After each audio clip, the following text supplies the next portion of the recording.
¿Sabías que en los últimos años de vida de Santa Teresa de Jesús ocurrió algo que la dejó sin aliento durante 3 días? No fue una visión brillante ni un arrebato místico que la separara del mundo. Fue algo más silencioso, más hondo, y por eso mismo más temible, una claridad interior que le mostró lo que nunca había querido mirar de frente. No eran pecados escandalosos ni faltas groseras. Eran sombras finísimas, escondidas dentro de actos buenos, que se adherían a su alma como polvo invisible y, al acercarse a la Eucaristía, hacían peso. Aquella madrugada, en el convento de San José, Teresa se levantó con una sed de pureza que no había sentido jamás. El frío de la piedra le subía por los pies descalzos, la capilla estaba en penumbra, y el silencio parecía escuchar. Se arrodilló ante el Santísimo sin palabras. Entonces, como si alguien abriera una ventana en el corazón, comenzó a ver con dolor lo que la luz revelaba. Intenciones mezcladas, pequeñas complacencias, juicios envueltos en caridad, prisas que querían mandar a Dios. ¿Cómo puede una mujer que vivía en continua oración descubrir algo así tan tarde? Porque hay verdades que solo se ven cuando el alma ha sido suficientemente purificada para soportarlas. La santidad no es punto de llegada, es una puerta que se abre una y otra vez. Teresa comprendió que prepararse para comulgar no termina nunca, se profundiza, y tembló, no de miedo al castigo, sino de amor herido. Señor, ¿cuántas veces he venido a ti sin advertir estas manchas que frenaban tu abrazo? Quiero preguntarte algo con honestidad. ¿Estás realmente preparado para recibir el cuerpo de Cristo?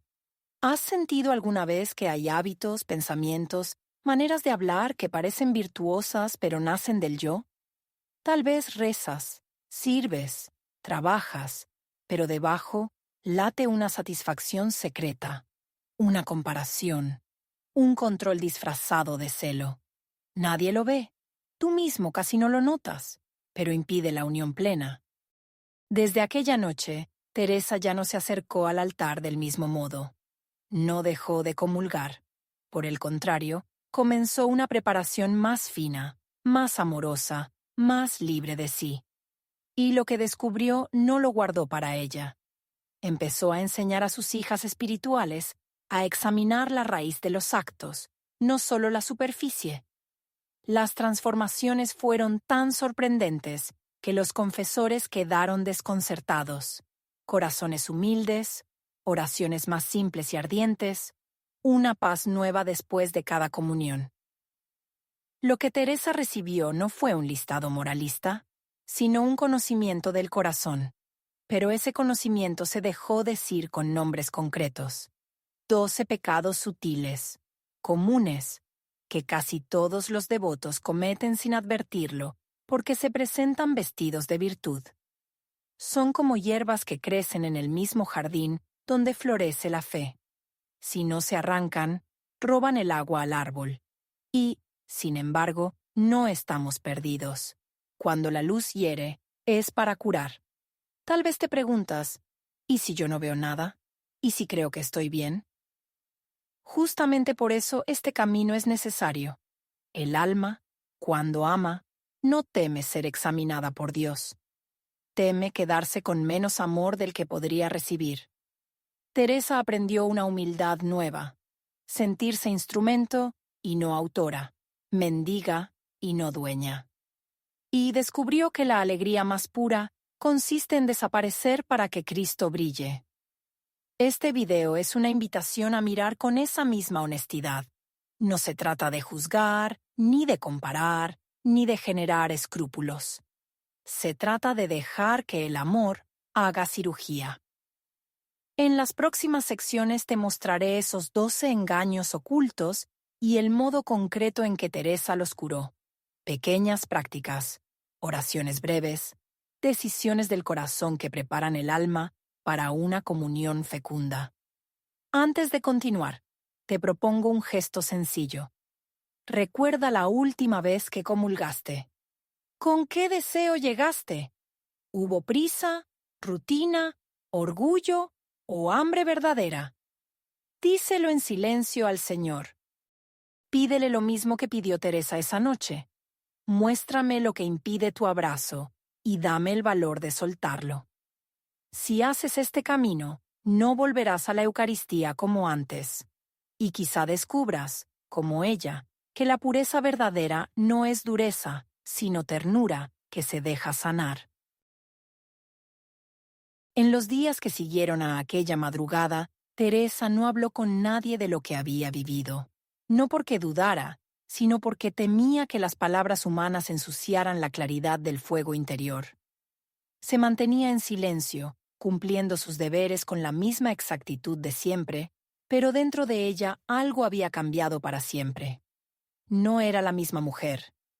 Era como si el alma hubiera entrado en una sala más profunda del castillo interior. Un lugar donde la luz ya no consuela, sino que desnuda. Y una vez que se entra allí, no se puede fingir ignorancia. Teresa comprendió que hasta los santos tienen habitaciones oscuras en su interior, no por culpa, sino por falta de conciencia. Dios, en su misericordia, no las muestra antes, porque el alma no podría soportarlo. Pero cuando el amor crece, la mirada se vuelve más aguda, más exacta, y las manchas pequeñas se vuelven insoportables.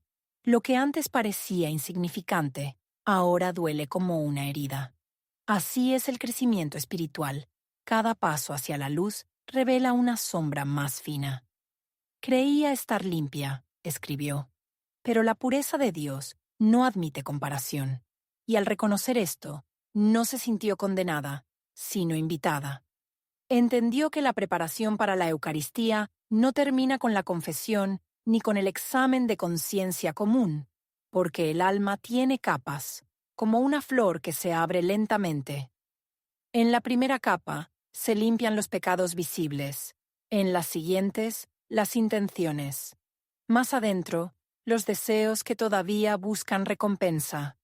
En el centro, solo queda el amor que se deja amar. Teresa comenzó a enseñar esto con una humildad tan grande que sus hijas espirituales la escuchaban en silencio, sin atreverse a interrumpir. Les decía, no basta con no tener culpa grave. Hay que pedir luz para ver las raíces del amor propio. A veces, creemos servir a Dios y solo nos servimos a nosotros mismos con nombre piadoso. No lo decía con dureza, sino con compasión. Porque sabía que esa ceguera no es rebeldía, sino inmadurez del alma. Una noche, mientras escribía en su celda, sintió que la pluma se detenía sola. En la penumbra de la lámpara comprendió que lo que le había sucedido no era solo para ella, sino para toda alma que desee comulgar de verdad, y rezó: Señor, ilumina a mis hermanas como me has iluminado a mí, no para humillarlas, sino para que te conozcan sin máscaras. En ese instante, tuvo una intuición profunda. Las almas que buscan la unión con Cristo atraviesan todas el mismo proceso de revelación interior, pero en distintos tiempos.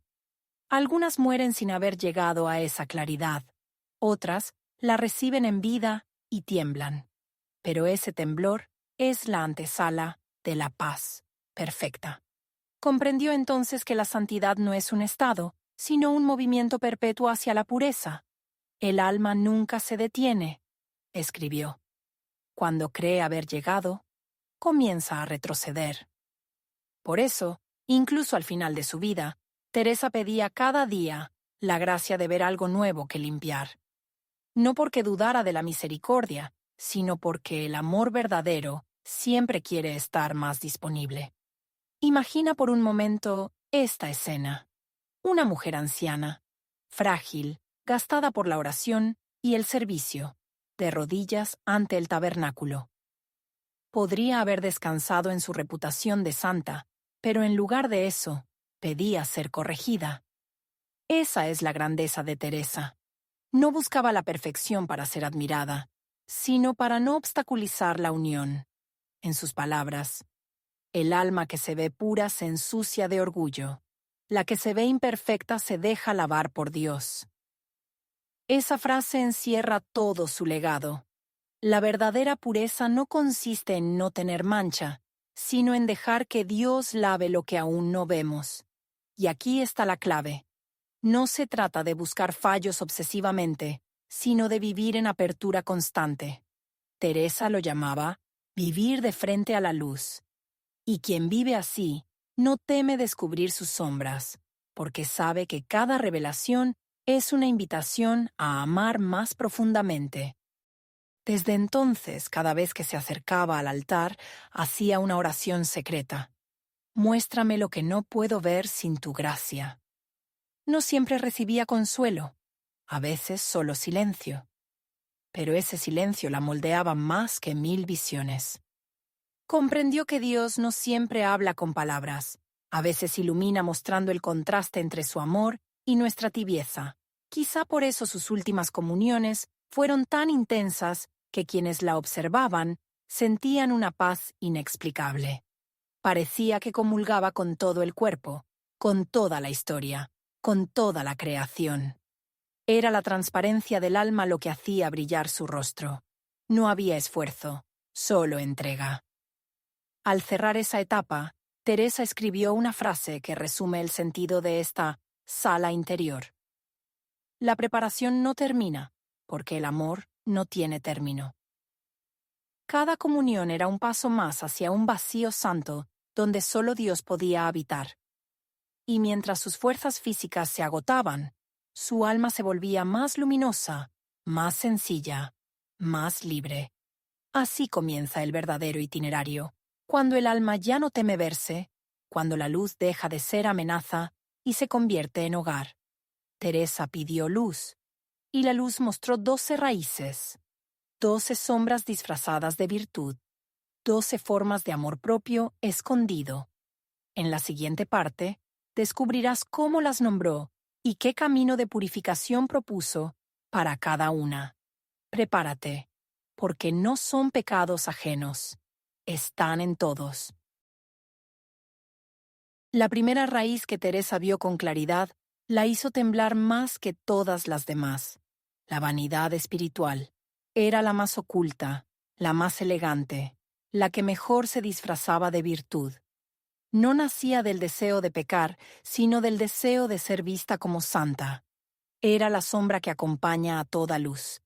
Cuando el alma empieza a brillar, el yo se refleja en su propio resplandor. Teresa comprendió que había pasado años sirviendo a Dios con amor sincero, pero también con una secreta satisfacción cuando otros reconocían su piedad. ¿Cuántas veces?, escribió, me alegré no solo porque Dios era alabado, sino porque era yo quien lo había alabado. Esa pequeña distorsión, invisible a los ojos humanos, era suficiente para turbar la transparencia del alma ante el Creador. No se trataba de orgullo vulgar, sino de una alegría sutil, casi inocente, que contaminaba los actos más puros. Cuando una novicia la miraba con admiración, cuando un confesor elogiaba su fervor, cuando las hermanas la tomaban por modelo, sentía una chispa de gratificación. Esa chispa, descubrió, era fuego extraño, y el fuego extraño, aunque pequeño, desvía la llama del altar. Dios no comparte su gloria, escribió con lágrimas, no porque sea celoso como los hombres, sino porque su amor no puede mezclarse con la vanidad sin perder pureza. Entonces, Teresa hizo una prueba dolorosa. Comenzó a observar cada pensamiento que aparecía después de un acto bueno. Si sentía satisfacción, incluso mínima, la ofrecía inmediatamente a Cristo, con una frase que se volvió su escudo espiritual. Esto no es mío, es tuyo. La repetía en silencio cientos de veces al día. Cuando terminaba de escribir un libro, cuando consolaba a una hermana, cuando predicaba con inspiración, si la vanidad se insinuaba, respondía, esto no es mío, es tuyo. Con el tiempo, esta práctica cambió su alma más que años de penitencia.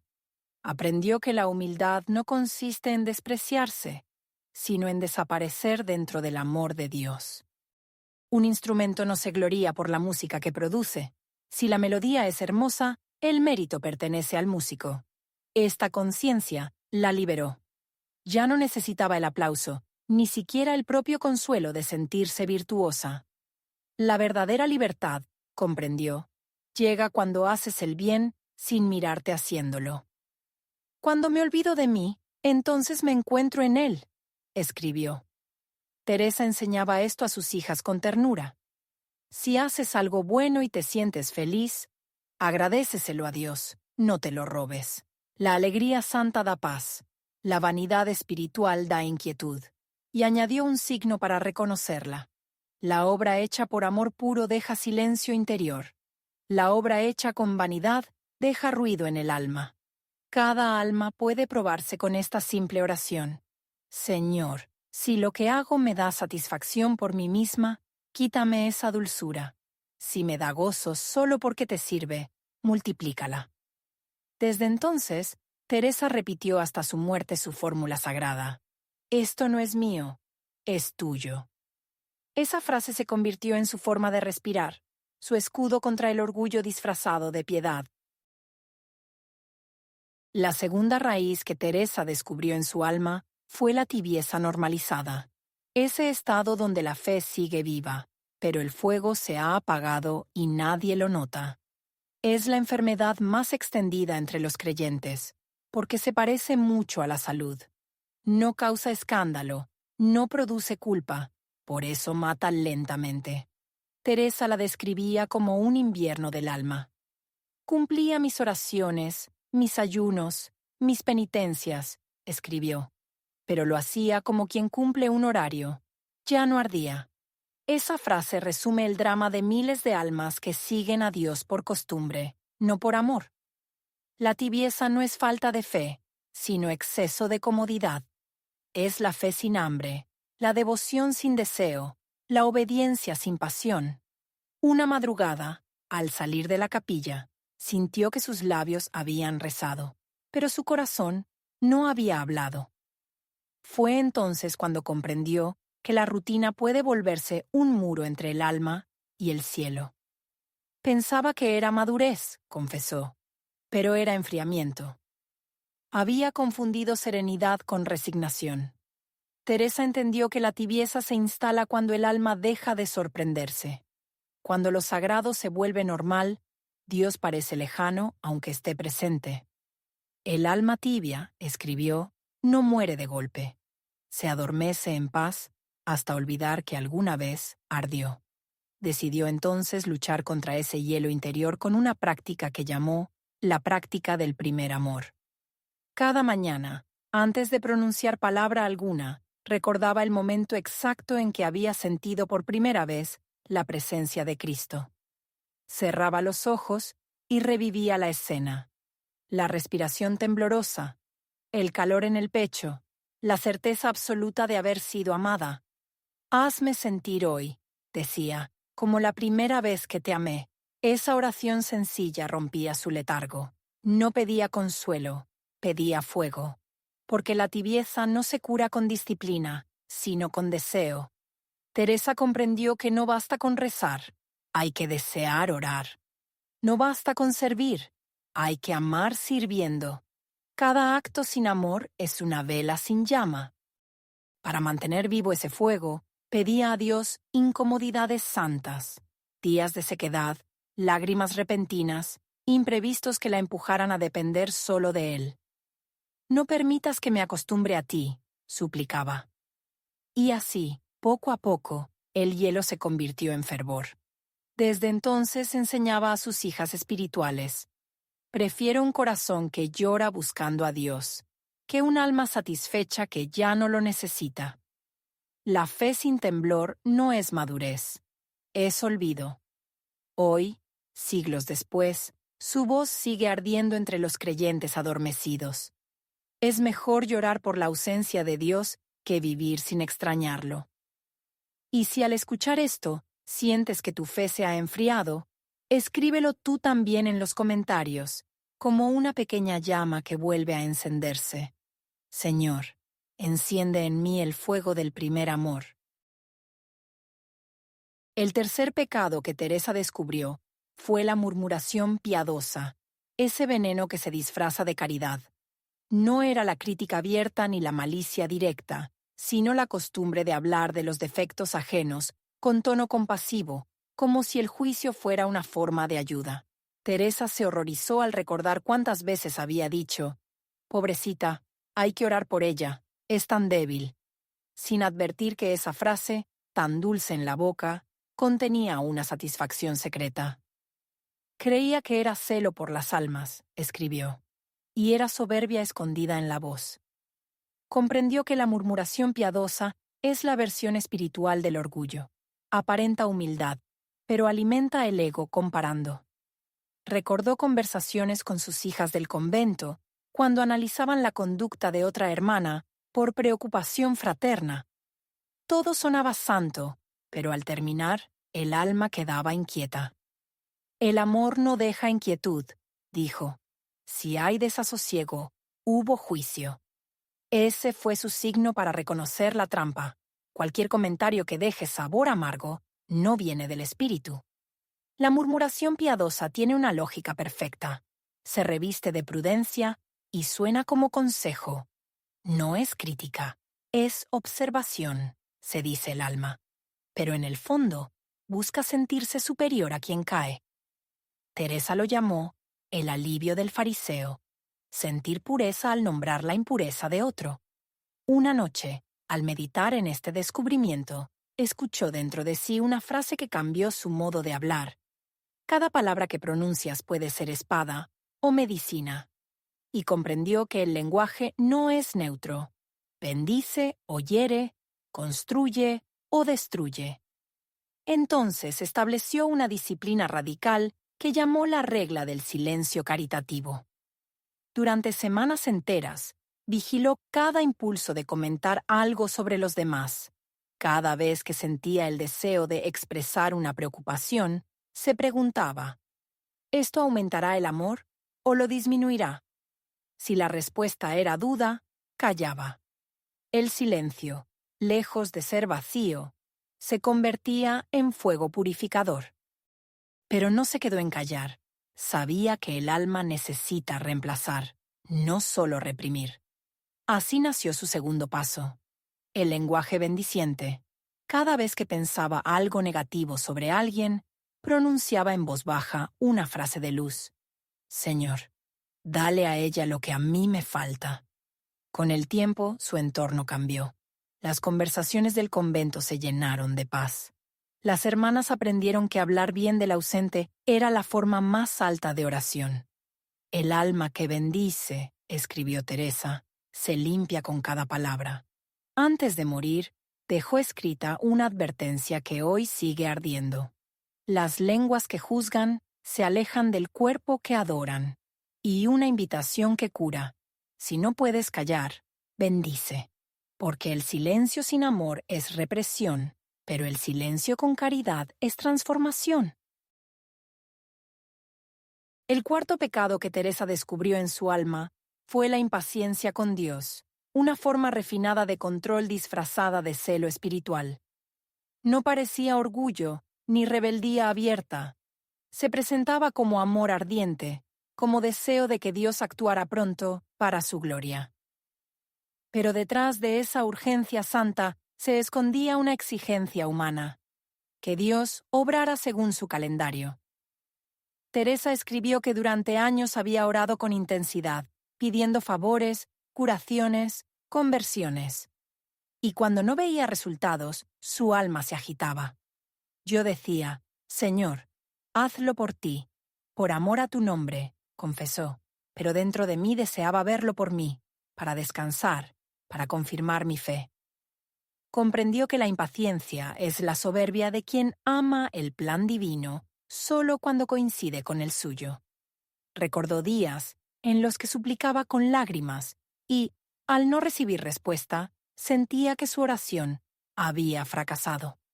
«Creía esperar en Dios», escribió, pero en realidad esperaba que Él esperara en mí. Ese descubrimiento la desarmó. Entendió que la impaciencia con el cielo es desconfianza disfrazada de fervor. Una noche, mientras rezaba frente a una pequeña vela, comprendió que su ansiedad no era amor, sino miedo. Miedo a que el silencio de Dios significara abandono. Pero el amor verdadero, se dijo, sabe esperar, incluso cuando no comprende. Dios tarda, anotó, no porque olvide, sino porque prepara. Fue entonces cuando formuló una oración que se convertiría en su escudo contra la impaciencia. La llamó la oración de abandono absoluto. Cerró los ojos y dijo con voz temblorosa: Señor, si nunca me dieras lo que pido, seguirías siendo digno de toda mi adoración. En esa frase entregó su poder, su ansiedad, su necesidad de controlar. Descubrió que la verdadera fe no consiste en convencer a Dios, sino en rendirse ante Él. Cuando amo sin exigir, escribió, cuando oro sin negociar, cuando me entrego sin esperar recompensa, entonces mi alma descansa en la eternidad. Desde ese día, cada vez que sentía impaciencia, repetía en silencio: Tú no me debes nada y aún así me lo das todo. Y la paz volvía como una brisa. Teresa enseñó esta práctica a sus hijas. Antes de orar por algo, detenerse un instante y decir: acepto lo que venga, incluso lo contrario. Esa disposición, decía, abre el corazón a milagros más grandes que los pedidos. Cuando exiges a Dios, limitas su amor al tamaño de tu deseo. Cuando confías sin condiciones, Él te sorprende con lo infinito. La impaciencia no es falta de fe, es exceso de control. Y el control, aunque parezca orden, es miedo. Por eso, Teresa escribió al final de su vida una advertencia simple: el alma que no sabe esperar, no sabrá nunca adorar. Y una promesa: quien suelta el reloj ante Dios, recibe eternidad. El quinto pecado que Teresa descubrió en su alma fue la envidia espiritual, un dolor silencioso que se disfraza de humildad. No era la envidia de los bienes materiales, sino algo más sutil: la tristeza secreta por las gracias que otros recibían. Yo decía que me alegraba, escribió, pero en el fondo me dolía no haber sido elegida. Esa confesión desnudó su alma ante Dios. Teresa se dio cuenta de que había experimentado amargura al escuchar testimonios de almas que recibían visiones, consuelos, milagros, no porque deseara menos a Dios, sino porque temía que Él amara más a otros. Mi dolor no era por amor, anotó, era por comparación. Y comprendió que esa comparación es una herida del orgullo disfrazada de devoción. Recordó un episodio doloroso. Una novicia joven había tenido una experiencia mística durante la oración, y Teresa, la maestra, no. Exteriormente la felicitó, pero dentro sintió una punzada. ¿Por qué a ella y no a mí? Esa pregunta fue su caída y su revelación. Porque el alma que mide el amor de Dios deja de amarlo y empieza a calcularlo. Esa noche lloró hasta el amanecer. Comprendió que la envidia espiritual no es falta de fe, sino falta de confianza. El alma envidiosa cree que Dios reparte amor como monedas, a unos más, a otros menos. Pero el amor divino no se divide, se multiplica.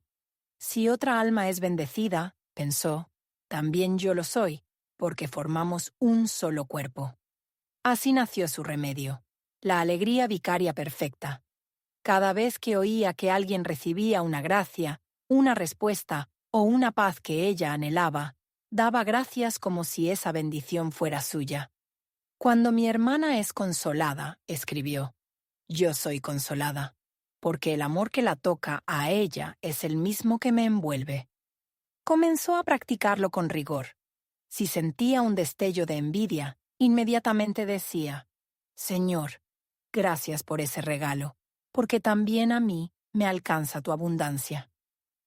Al principio fue una lucha, pero poco a poco descubrió que cada vez que bendecía la alegría ajena, su propia alma se expandía, la envidia se disolvía en gratitud. En su madurez, Teresa escribió: el cielo no es una competencia, nadie ocupa el lugar de otro, porque en Dios no hay escasez. Y dejó una frase que resume esta lección. Quien se alegra sinceramente por la gracia ajena, recibe doble gracia.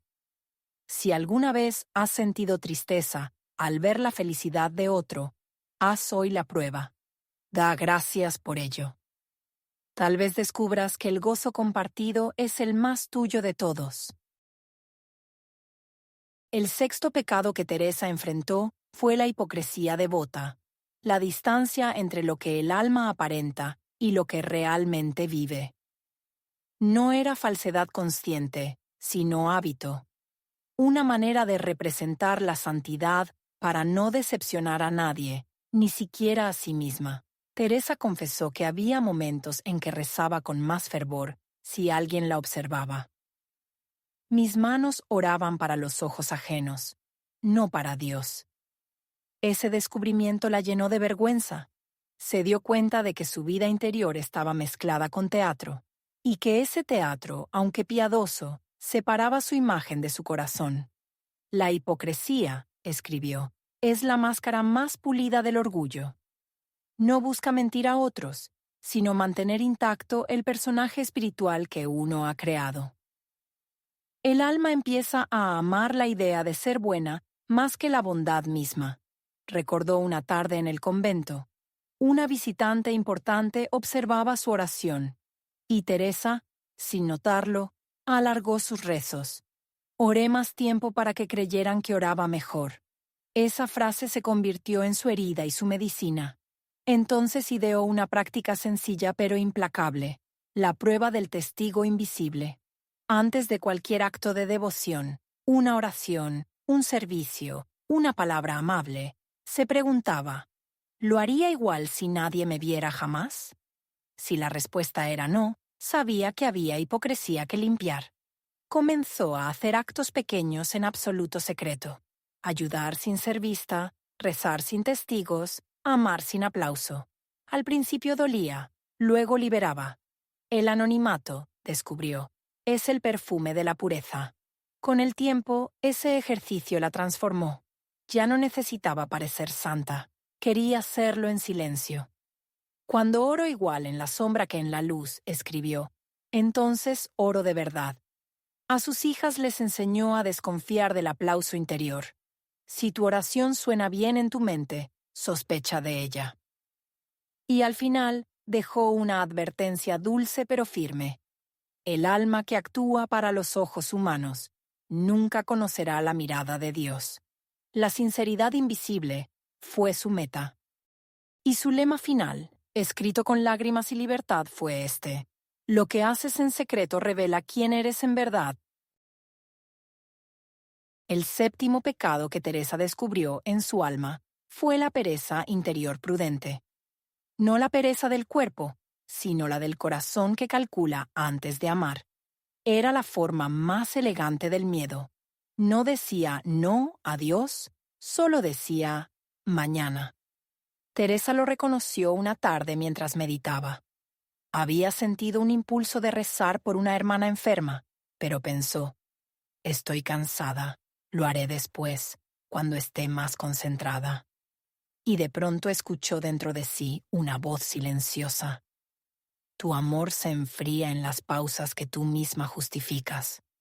Comprendió que la pereza interior no siempre se nota. A veces se viste de prudencia. No es el momento, no me siento digna, esperaré confirmación. Todas frases que suenan sabias pero esconden un corazón temeroso. Yo creía ser prudente, escribió Teresa, pero era miedo de perder el control. El alma perezosa no rehúye el bien, solo lo aplaza, y en ese aplazamiento muere el fuego del espíritu. Teresa observó que muchas almas devotas caen en esa trampa. Piensan tanto en cómo servir bien, que nunca sirven del todo. Analizan tanto sus intenciones, que se olvidan de amar.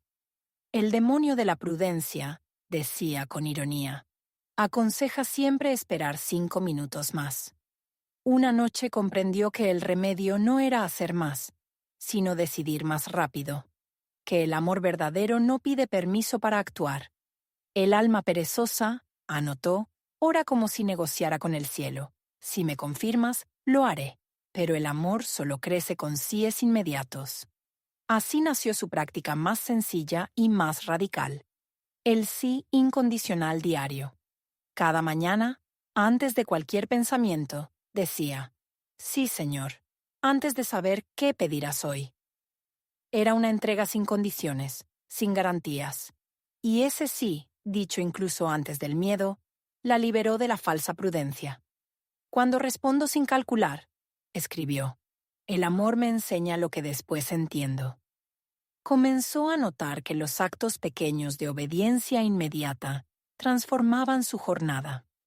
Un gesto, una sonrisa, un servicio hecho sin pensarlo demasiado, tenían más fruto que 100 planes demorados. Dios no mide el tamaño de la acción, decía, sino la rapidez del amor. La pereza interior prudente es, en realidad, desconfianza en la ternura divina. Es creer que el amor necesita protección. Teresa la desenmascaró. Mientras piensas cómo amar, ya perdiste la oportunidad. Al final de su vida, resumió esta lección en una frase luminosa. La voluntad que dice sí antes de entender entiende más que 1000 teólogos. Y añadió otra, casi como un suspiro. No temas quemarte en el amor, teme enfriarte calculando. El octavo y el noveno pecado que Teresa descubrió fueron como dos sombras inseparables, el miedo y la desesperanza. No se presentaron con rostro de pecado, sino con apariencia de virtud. El miedo le decía, sé prudente. La desesperanza añadía, ya es tarde. Y entre las dos voces, su alma permanecía inmóvil, paralizada en una quietud que parecía obediencia, pero era rendición. Durante años, Teresa confundió su temor con reverencia. Pensaba que temblar ante Dios era signo de pureza. Sin embargo, una noche en que el viento golpeaba las ventanas del convento de San José, comprendió que no era la presencia divina la que la hacía temblar, sino la ausencia de confianza. El miedo no era santo, era la negación silenciosa de la fe. El alma temerosa, escribió después, camina sin avanzar, reza sin esperar, obedece sin amor. Y descubrió que el miedo es un amo exigente, promete seguridad, pero roba el movimiento, le impide al alma arriesgarse a la gracia, le convence de que lo mejor es quedarse donde ya no duele. Así, bajo la máscara de la prudencia, la fe se marchita como una flor que nunca se atreve a abrirse. La desesperanza, su hermana gemela, llega más tarde, cuando el miedo ha hecho su trabajo. No grita, susurra, no destruye, vacía. Le dice al corazón, Dios ya se cansó de ti. Es la enfermedad del que oró demasiado tiempo sin respuesta. La desesperanza se alimenta de silencio divino y transforma la espera en abandono. Si no cambia nada, piensa el alma, quizá no hay nada que esperar. Teresa conoció ese abismo. Pasó meses sintiendo que sus oraciones rebotaban contra el techo de su celda. Pensé que Dios me había dejado, escribió, y no comprendí que era mi miedo quien lo había encerrado fuera. La noche más larga de su vida fue aquella en la que entendió que la desesperanza no es falta de fe, sino fe agotada. Y entonces llegó la enseñanza que cambiaría todo. La memoria de las misericordias pasadas es el remedio del alma que ha perdido la esperanza. Cove fue una intuición simple pero poderosa. Recordar. No inventar consuelos nuevos, sino volver a mirar los antiguos. Aquella mañana Teresa tomó su cuaderno y escribió, «Hoy no siento a Dios, pero recuerdo el día en que me levantó del polvo. Si lo hizo una vez, puede hacerlo otra vez». Así nació su práctica secreta, la memoria de las misericordias. Cada noche repasaba su historia buscando rastros de amor.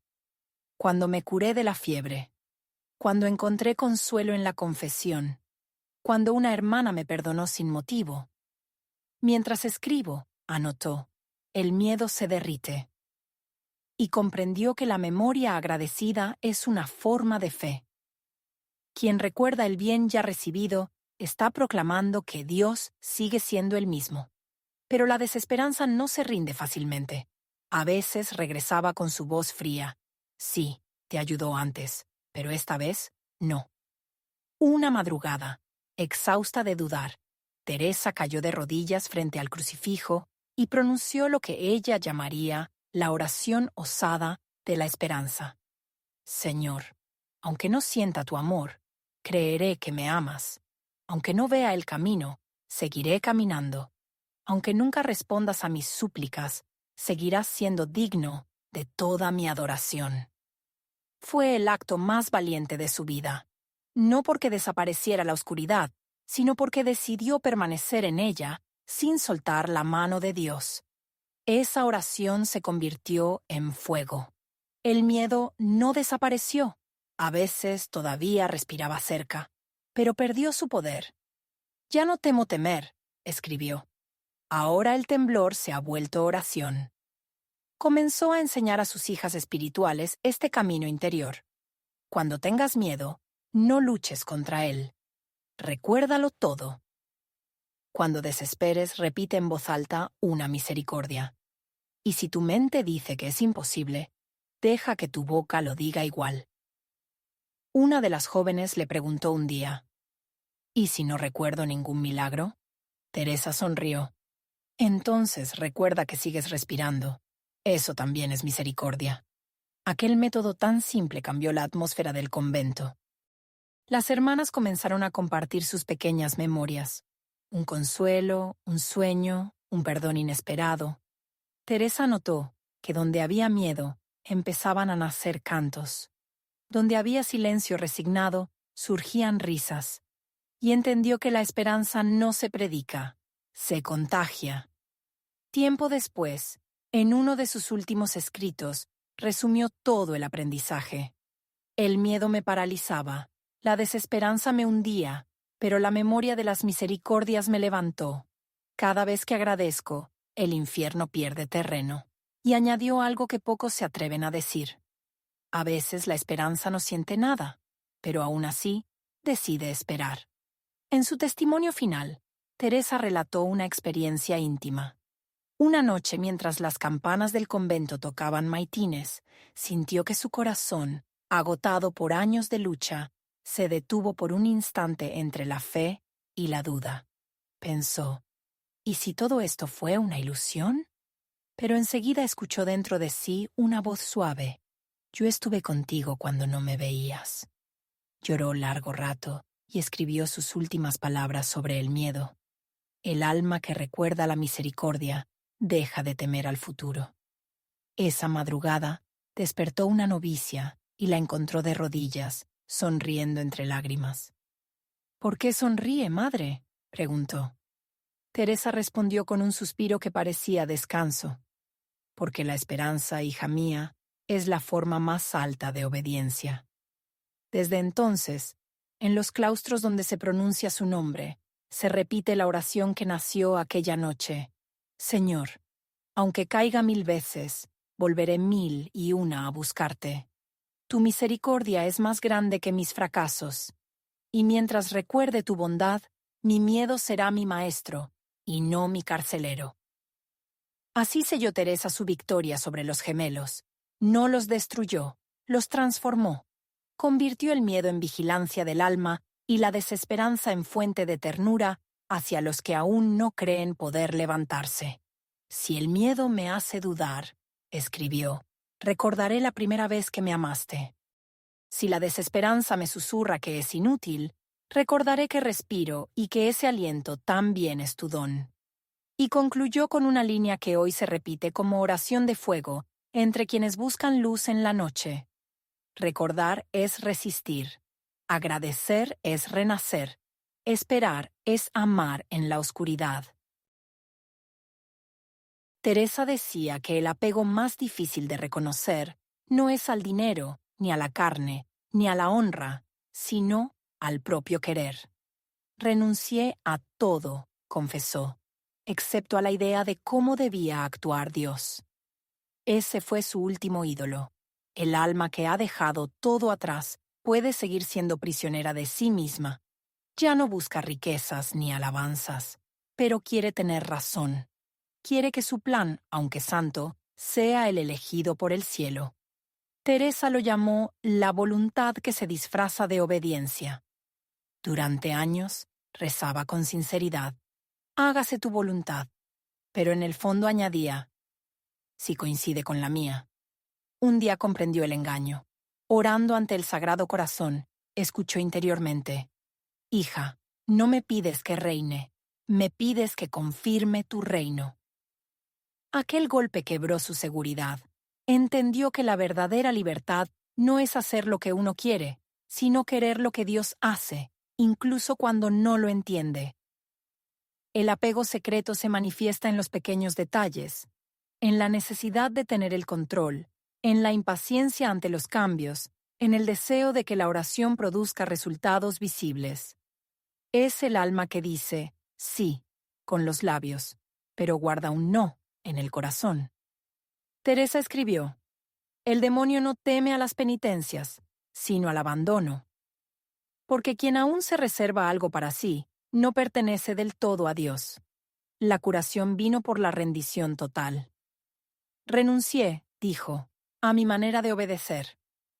Comenzó a ofrecer cada jornada sin imponer condiciones. Si la consolaba, daba gracias. Si la dejaba en sequedad, también. Poco a poco su querer se fundió con el de él, y la paz descendió sin esfuerzo. Al final enseñaba a sus hijas espirituales esta regla simple: cuando tu oración no obtenga lo que pides, no digas que Dios te ha fallado. Di: me ha escuchado mejor de lo que yo sabía pedir. Ese fue el fruto de su batalla. Descubrir que la voluntad rendida es el altar donde el alma se vuelve luz. Teresa confesó que, incluso después de su entrega, quedaba en ella una resistencia fina, casi invisible, el deseo de elegir la forma del propio sufrimiento. Aceptaba la cruz, escribió, pero no cualquiera. El alma piadosa a menudo acepta el sacrificio, siempre que sea el que imagina. Quiere ofrecer su dolor con dignidad, pero no tolera el que humilla. Quiere pruebas, sí, pero con testigos. Quiere cargar la cruz, pero con flores. La resistencia sutil se esconde en frases como: Señor, lo soportaré, pero quítame esta forma. O, si al menos entendiera para qué sirve. Así, el alma transforma el misterio en contrato. Una noche, Teresa rezaba pidiendo alivio de una dolencia que no la dejaba dormir. Oyó en su interior una voz: ¿aceptarías la cruz si nadie supiera que la llevas? El silencio que siguió fue su conversión. Comprendió que la verdadera obediencia no elige el tipo de dolor, ni el tiempo, ni el modo. Ama al crucificado en cualquier versión de la cruz. Desde entonces cambió su oración. Ya no pedía fuerza para cargarla, sino amor para abrazarla, porque el que ama no calcula el peso. En sus escritos dejó esta advertencia: la cruz elegida consuela, la cruz enviada santifica.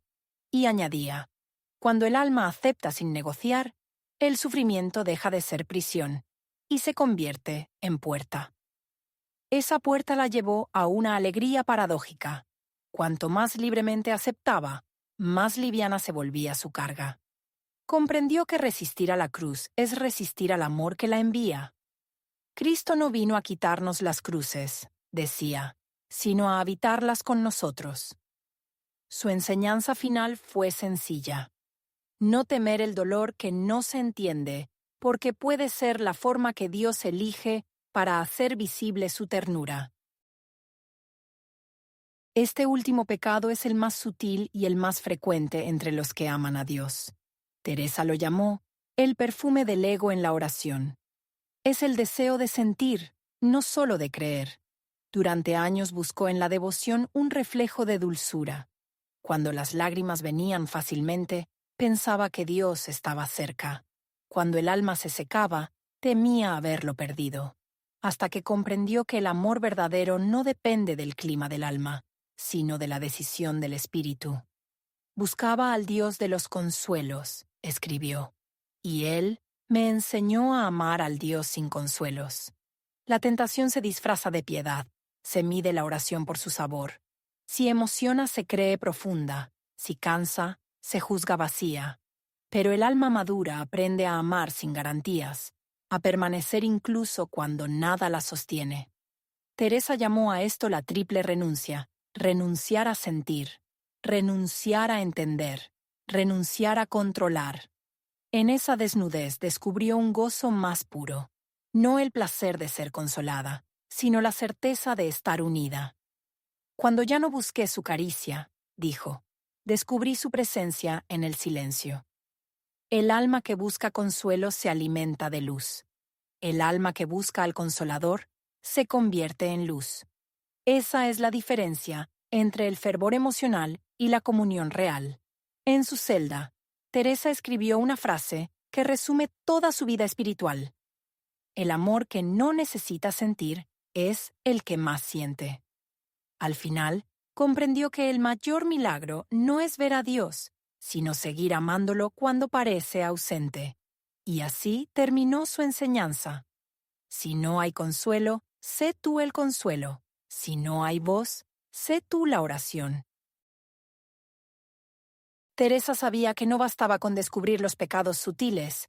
Había que crear una disciplina, un método diario que mantuviera al alma despierta. El fuego sin leña, decía, se apaga aunque haya sido celestial. Así nació su práctica más poderosa y más sencilla, la triple renuncia diaria. 3 frases, 3 heridas curadas, 3 puertas que se abren cada mañana antes de mirar el mundo. Primera renuncia. Renuncio a mi voluntad. Teresa enseñaba que cada día comienza con una batalla invisible. El alma se despierta y ya empieza a decidir cómo quiere que sea el día. Pero el verdadero Hijo de Dios no impone el guión, lo recibe. La santidad empieza, escribió, cuando dejo que Dios me sorprenda. Renunciar a la propia voluntad no es pasividad, es la forma más alta de inteligencia espiritual. Es reconocer que aquel que ve más lejos tiene derecho a dirigir los pasos. En la práctica, Teresa aconsejaba, antes del desayuno, en silencio, pronuncia despacio, Señor, hoy no quiero imponer mi manera, quiero querer lo que tú hagas.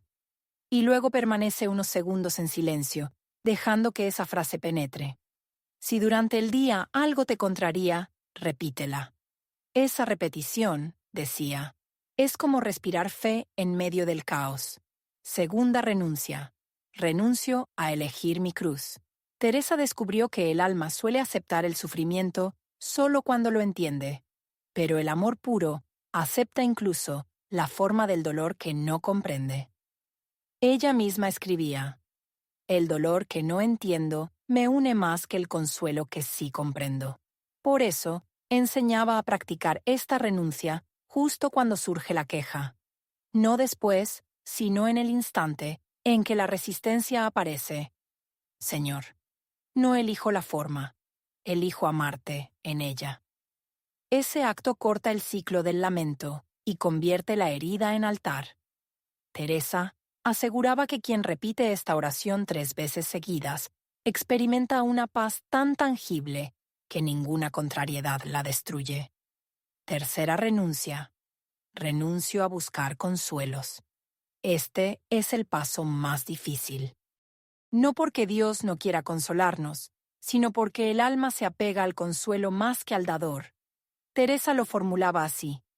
Cuando el alma deja de buscar consuelos, el consolador viene por sí mismo. Su consejo era recitar esta tercera renuncia al anochecer, cuando el silencio cae sobre la casa. Señor, si hoy no sentí tu presencia, te amo igual. Con esa frase el alma cierra el día en paz. La triple renuncia no es un rito mágico, sino una gimnasia interior.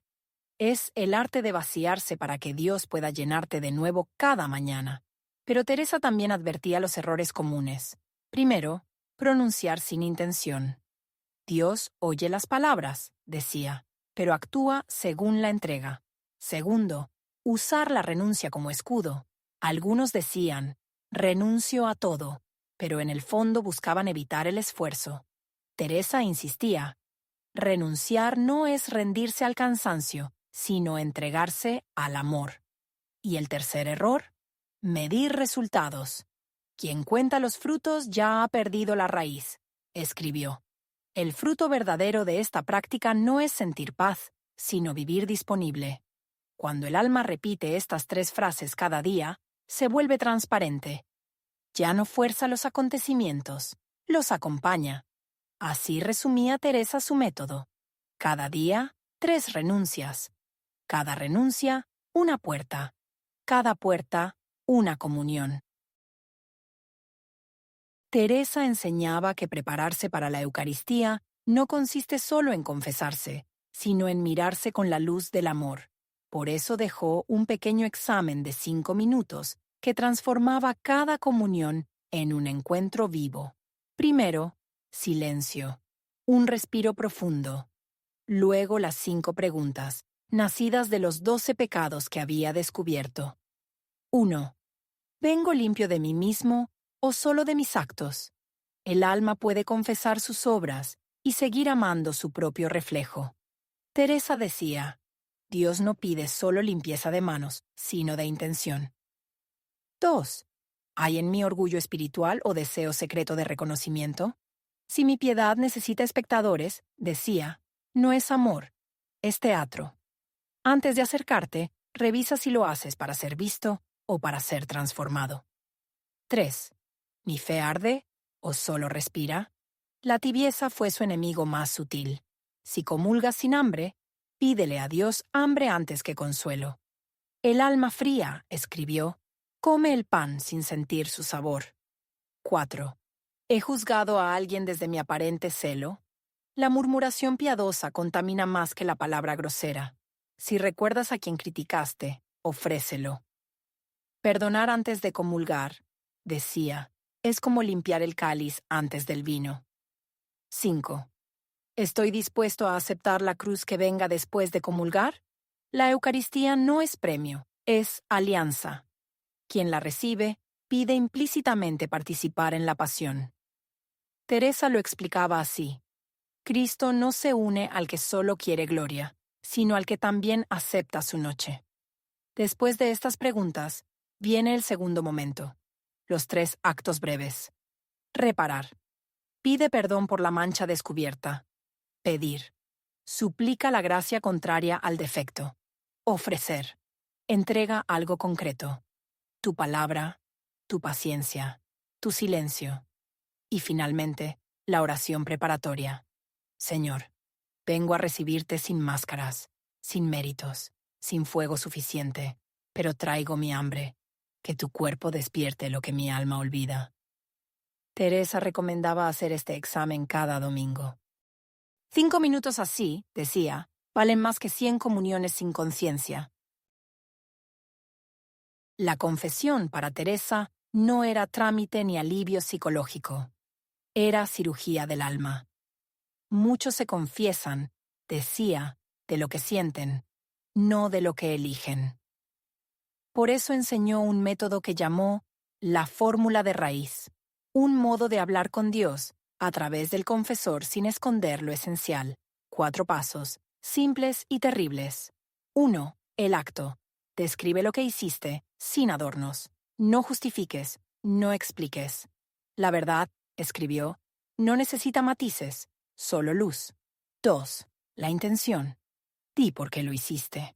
No el motivo que parece santo, sino el que dolió reconocer. Quise tener razón.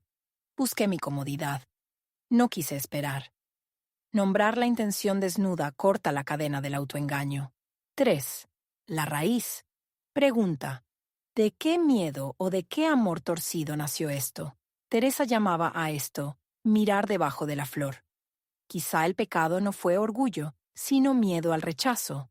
No fue ira, sino deseo de control. Cuando el alma nombra la raíz, el confesor escucha lo que Dios ya sabía, y la gracia entra como bisturí que no hiere, sino sana.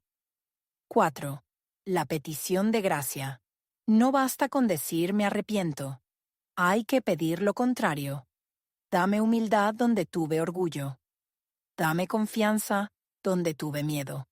Teresa enseñaba, el alma que pide gracia concreta abre una puerta concreta. Su consejo final era casi técnico.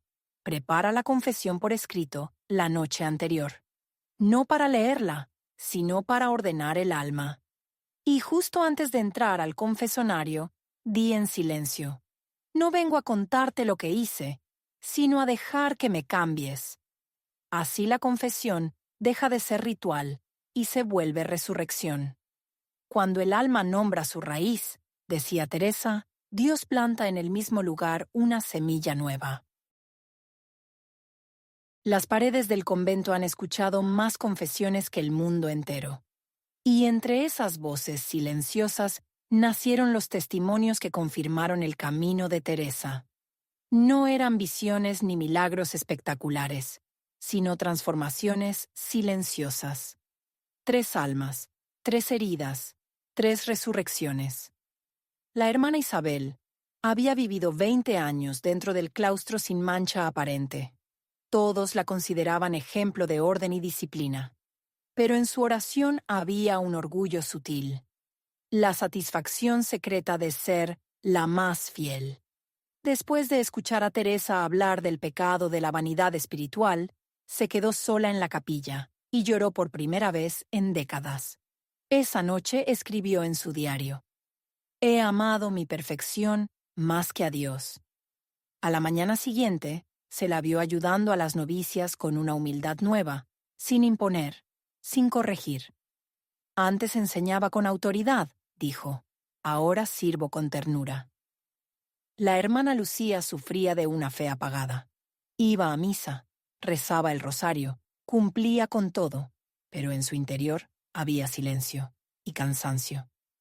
Cuando Teresa predicó sobre la tibieza normalizada, algo se rompió. Pasó horas en la celda recordando el primer amor. A la noche siguiente, durante la adoración, sintió una pequeña alegría volver a encenderse. «No vino el fuego del cielo», escribió. «Vino una brisa». Desde entonces, empezó cada oración con una sola frase: «Hazme sentir como la primera vez». Y el convento entero notó cómo su mirada recobraba luz. La hermana Beatriz, en cambio, llevaba dentro una herida de desesperanza. Había perdido a su familia en una epidemia y se decía a sí misma que Dios la había olvidado. Teresa le habló del miedo y la desesperanza gemelos, y aquella noche la encontró frente al altar con una vela encendida. «He decidido volver a confiar», dijo. Durante semanas repitió su oración favorita. «Aunque caiga 1000 veces, volveré 1001».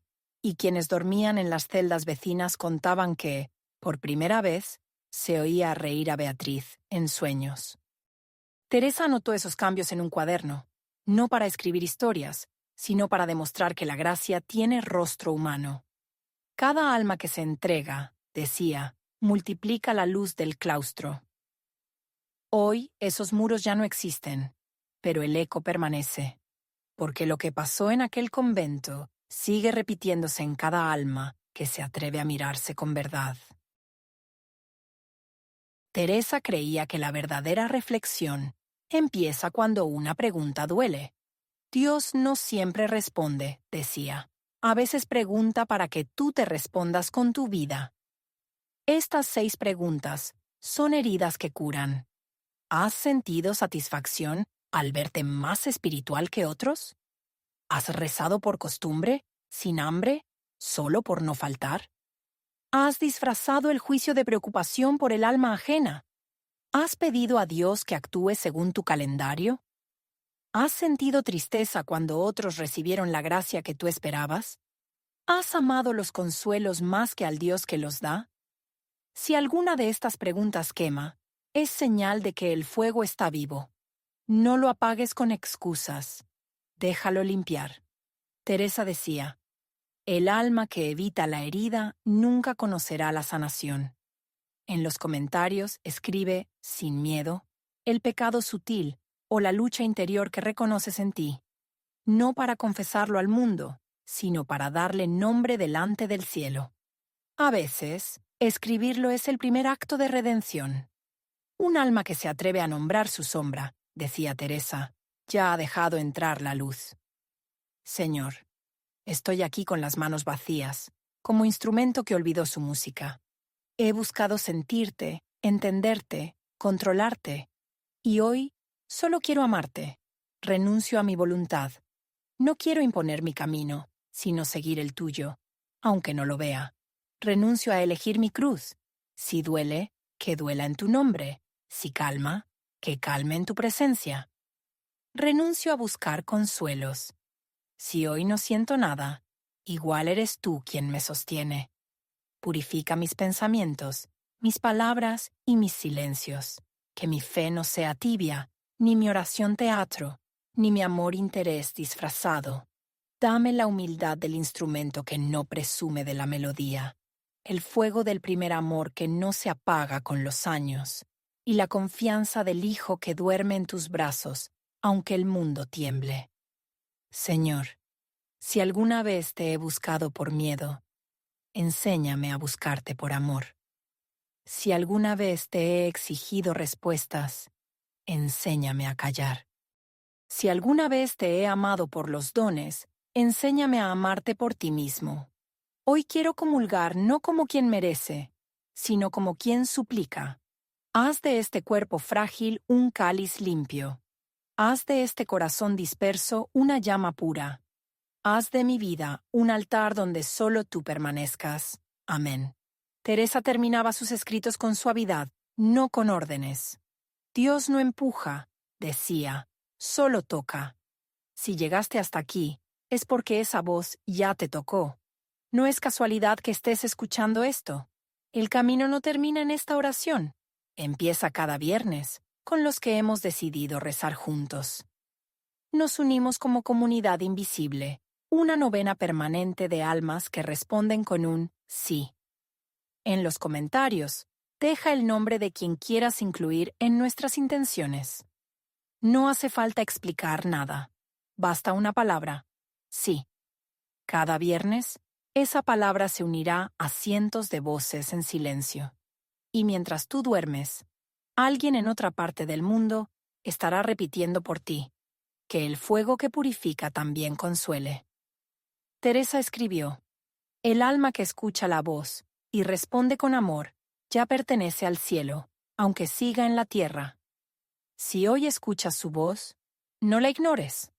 Respira, di sí y deja que él escriba el resto.